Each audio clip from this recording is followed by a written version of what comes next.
coming up here in just a little bit. I believe we've already had our pastors a minute. No county agents report for today, but by golly, George McFarland is here, Seven Waters Advisors, and we are here to talk about something. Well, what could it be?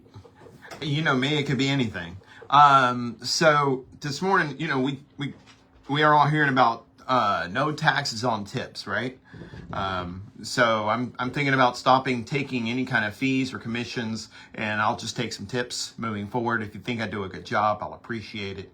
And just literally take your tips and go put them in a coffee can somewhere, and that's it. It's all yours forever. That's it. No taxes on my tips. So we're moving from fee based to tip based. But along those lines, you know, I used to wait tables for tips. There was a time in my life where I twisted balloons. I would literally busk on the side of the street. I would go and do birthday parties, do little shows. And of course, that was primarily tip based. You were a clown. I was exactly a clown. That's right. Still kind of am. But I just couldn't do the curly hair anymore. So Jesus took all that away from me. There are ways. Anyway, so what I want to talk about is in that vein of working on tips, or a lot of people are doing things like Uber or other side gig jobs. Yeah. And, you know, if you're used to working a 9 to 5, 40 hours a week type of job where you know exactly how much you're making within some margin every month, then it's really easy to budget for your expenses. You know how much you're going to earn, you put your budget within those earnings, and you're ready to rock and roll. But what do you do whenever your income is inconsistent, especially if you're a small business owner, gig worker, or if you're on tips?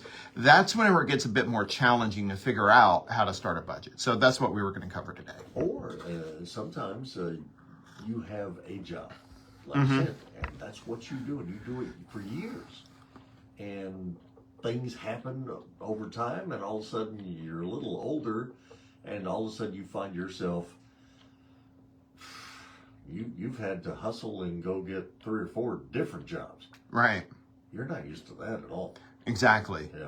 So balancing the time, balancing the money, knowing what that looks like, right? Knowing where it's coming from and keeping up with it.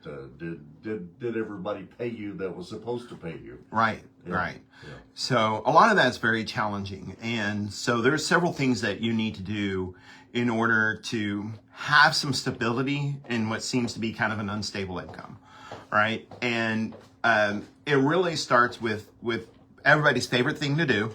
I know, like, when you get up in the morning, you just cannot wait until you sit down and work on a budget, right? But if you have chosen or maybe been forced into a job like situation like what we just described, whether it be working multiple part-time jobs, gig jobs, or working on tips, if you cannot do a budget, you will be struggling, because unless you know what your expenses are and how they're laid out, then it's going to make it very hard for you to choose to make the right decisions with your money. Okay. So, but if you have the right strategy, it actually can be very freeing for you. So it's really simple. First of all, you need to commit to yourself a certain amount of money that you will set aside for savings every month. If you do not set aside savings, and if you do not set aside 25 to 30% for taxes every month, or every time you get paid, if somebody pays you $5, you're pulling off savings and you're pulling off taxes. If you are, it doesn't matter, whatever you get paid every month, every single check you get every day, you pull out first your savings and your taxes before you even get a chance to look at it. If you're terrible at that, get somebody in your life that you love that'll do it for you. But you have to do that discipline first. Otherwise, you will be running away from tax bills and having to put things on payments and kind of always being upside down on that. And you won't be in a position where you can retire when you get older. Okay? So you've got to do that first. The second thing you got to do is you've got to look at, what do I need to live, right? Do you need your Netflix subscription? No. Is it nice to have? Yes. Do you need all the apps that you have that you're paying for on your phone. Maybe not. So there are things that we feel like we really want, such as television, or certain amenities in our life. But those, I'm not saying you do without those, but you got to separate what do I need in order to make sure I'm not ruining my credit, and I'm making sure that I'm in a position where I can pay all my bills, my food, my electric, my groceries, heck, maybe even make sure you can feed your wife too. If you consider that a necessity. No, I'm just joking. You want to make sure everything's taken care of that's essential first. That's a debatable topic for another program. I'm just kidding. If you don't make sure your family eats first, that's a bad thing. So once you know those things, that's the very first thing you pay for every month. So if you find out that all your expenses are $2,000 a month for absolute essentials, you don't pay for any non-essentials until then. Yeah. You don't go out to eat. You don't go to the movies. You don't do any of that stuff until your essentials are covered. Paying cash for everything compared to putting a few things on the credit card? Depends upon your discipline level and how much you're putting on the credit card. What would you rather see a person do? If somebody is disciplined and they could pay off their credit card every month, I think credit cards are a great tool. Why? Just to show that it's being used, and you used it, but you paid it off? Does that keeps your... That's one benefit, right? It keeps your credit rolling. Number two, a lot of credit cards offer points and rewards. And if I'm just spending money on the credit card, but I'm never having to pay interest because I have everything paid off within 30 days, I'm literally just giving myself free money. And to a degree, it could be a little bit easier to budget as well. So for instance, like I said, you're trying to make sure you have all your essentials paid for first. Well, you can still pay your essentials through that credit card and then pay on that credit card every time you get paid. And what that does is you're making sure you get that money paid off every 30 days. You're getting extra rewards and points, which means maybe you have a tight month that month, but you want to go see some family. Well, you've built up enough points to fly out there to see them, even though you may not have exceeded your necessities budget, or you have enough points for meals or things like that, or cash back. So yeah, I absolutely love the idea of a credit card. But if you're the type of person that you're not going to be disciplined with your budget, you don't need to touch a credit card. You need to stay away from it. Just like an alcoholic doesn't need to drink a glass of wine, just like a diabetic probably needs to cut back or almost completely cut out desserts. Yeah. I just know, like in my case, I have, I'd say probably for the last 5-10 years or so on my gasoline credit card. Uh-huh. That thing has been about as maxed out as it can be. But over time, especially in the last year or so, I've whittled at it, and by golly, amazingly enough, I got it down to a zero balance. That's great. Obviously, still have it. I'd use it if I actually had to, but for the most part, when I go to the gas pump, I'm paying with my debit card, which I guess is quote unquote cash. Right. Kind of sort of. So that's kind of just one of the examples of what I'm doing. I feel like I'm paying cash for all my gas now, but I still have that gas card in case I need it. Right. But at least I don't have the maxed out balance that I used to have. Right. And yes, absolutely. If you're carrying a debt that goes longer than a month, unless you've signed up for one of those 0% interest cards, and obviously you pay it off before it's over. But if you're carrying a rolling debt, you need to get rid of it, right?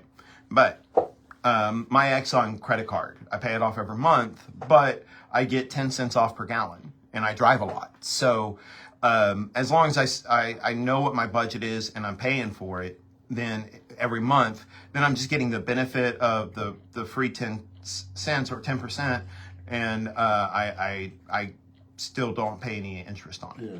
I guess for me, I don't totally understand, and I don't have the patience to figure out all of these perks and points and stuff for these cards. Right. I've got a card or two that I know that my points will accumulate several thousand I have no clue what that has done for me, if anything. And Right. then there comes a point in time where they're gone. And Right. I didn't do a thing with them or without them. Right. Like you say, maybe on a gas card get a discount. I don't know if I do or not. Right. It, so all that stuff. I'm sure it's there in the fine print and all the stuff that they send out to me, but I get bored easily and don't read all that stuff. Yeah. And if you're not a reader, that's why they have customer service departments. Well, that's why there's you. Yeah. Well, I don't know. I'm not going to know what the benefits are on each one of your credit cards. Okay. But if you just give one day, if you're bored, grab your phone, give them a call and say, hey, I've got all these points. What can they be used on? Where can I redeem them? How can I use them? And they'll let you know. It's pretty straightforward. I tend to get ones that are more dedicated towards travel. So I don't really pay for hotels or airplane flights because of it. Right? So again, you can maximize those, but ultimately, credit cards, until you really understand how to run a budget and you can keep consistently to a budget, credit cards should not be in the forefront of your mind, right? It's something to use once you know you have a income you can depend upon. So your first thing is taxes and savings before you do anything. Then you make sure you pay for those necessary budget items first. And look, even if you're on a regular income, this is still a great idea because you never know when something may happen. Like you said, something may happen, you may lose your job. Something may happen and you're off work for a couple of weeks because you get sick or something like that. So by making sure you pay all your necessities first, then that opens up for you to pay for non-essentials. And even at that, especially until you have a good amount of savings in the bank, I would severely limit my non-essentials until I have at least 3 to 6 months of saving built up in my account. So I would set myself a budget that says, hey, it's reasonable. I can wind up renewing my Netflix subscription.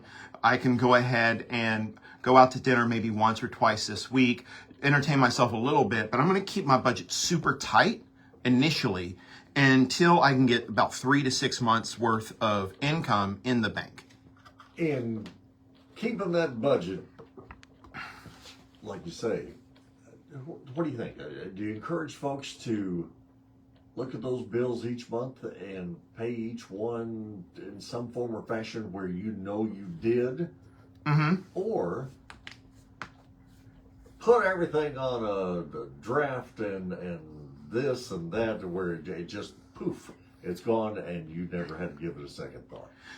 This is where the philosophers say, know thyself, right? If you are the type of person who will be disciplined to look at those bills every single month, pull out your checkbook, write the check, then absolutely do that. If you tend to flake, and if you know you do, maybe you got some ADHD up in there, maybe you're just super busy, maybe you have a little bit of anxiety. So when you go to open the bills, you freak out and you walk away. Yeah. But if you know that you're not going to be in that disciplined habit, I would put every single thing that I could onto an auto draft. Yeah. Okay? But in doing that, you better make sure that balance is covered. That's right. That's absolutely right. Yeah. Now, in that, like my wife and I, we have almost everything on auto draft, but we also have a spreadsheet. But for my wife, because for her, the easiest thing for her to do is, even though it's a spreadsheet, she doesn't actually adjust the spreadsheet on the computer. For her, it's easier to have a hard copy in her hand so that she can highlight and mark and make notes because it sticks in her mind a bit more. So and on that, it's almost like a calendar, right? When she prints it out, because we have it listed in order of the date, and every time we need to add or take away an expense. So every time we get paid, we get an inconsistent pay. I paid myself through my company, but then whenever it's just not necessarily it's more consistent now than what it's been. But what you need to do is you need to make sure that you're looking at, okay, where are we in the month? Am I caught up? If you see that you got a bill coming, that's when you could proactively call the bank or call the institution actually and say, hey guys, I need you to put a pause on my auto pay. A lot of times they'll let you do it on the app. beforehand. But if your pay is that inconsistent, then yeah, stick with paying it one bill at a time. Okay. Until you get some consistency. Now, if your pay is that inconsistent, then you also need to consider, do I need to try to find a job that's going to pay me a bit more consistently? Do I need to add a side gig? Because if you're not covering just your basic essentials, then that's something you need to be mindful of.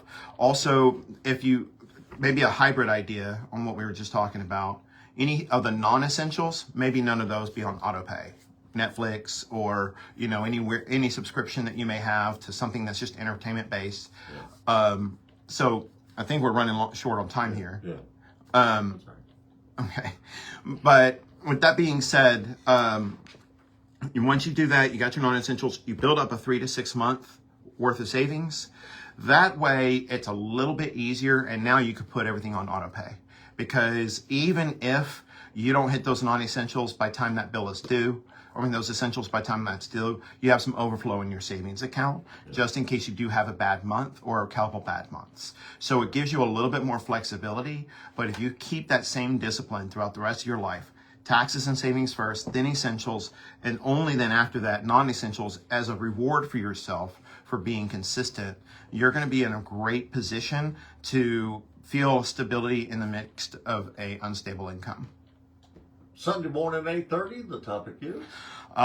We're talking about kind of what you went into. Should I save first, or should I pay off my debt first? Or should I invest first, or should I pay my debt off first? Okay. So that's this Sunday morning. A question for all time. It is. It is. and if somebody has any other questions or wants to sit down and talk with you about your financial services? 903-730-6688. Again, that's 903-730-6688. Or you can go straight to our website and request an appointment at sevenwatersadvisors.com. It's George McFarland. George, as always, thank you, sir. Thank you. All right. We can